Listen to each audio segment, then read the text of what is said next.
আমরা জিজ্ঞাসা করতে চাই, বিগত 20 বছর যখন আফগানিস্তানে 2 লক্ষ মা বোনদেরকে শহীদ করা হলো, তখন মানবাধিকার কমিশন কোথায় ছিল?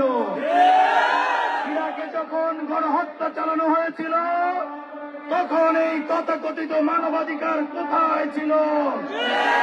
কাশ্মীরে যখন গণহত্যা চালানো হয়, মানবাধিকারের কমিশনের বক্তব্য পাই না। আরাকানে যখন রোহিঙ্গা মুসলিম ভাই বোনদের শহীদ করা হয়, এই মানবাধিকার কমিশনের খুঁজে পাওয়া যায় না।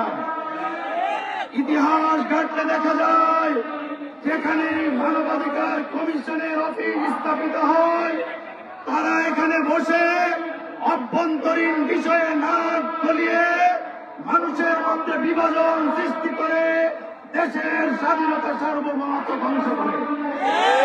অন্তর্বর্তী সরকারের কাজ ছিল পতিত ফ্যাসিস্টদের বিচারের আওতায় আনা। সেদিকে অগ্রসর না হয়ে পশ্চিমা সহযোগিতায় বাংলাদেশের স্বাধীনতা সার্বভৌমত্ব নিয়ে খেলা শুরু করেছে। অতীতে ব্রিটিশরা 200 বছর আমাদেরকে দাবিয়ে রাখতে পারে নাই।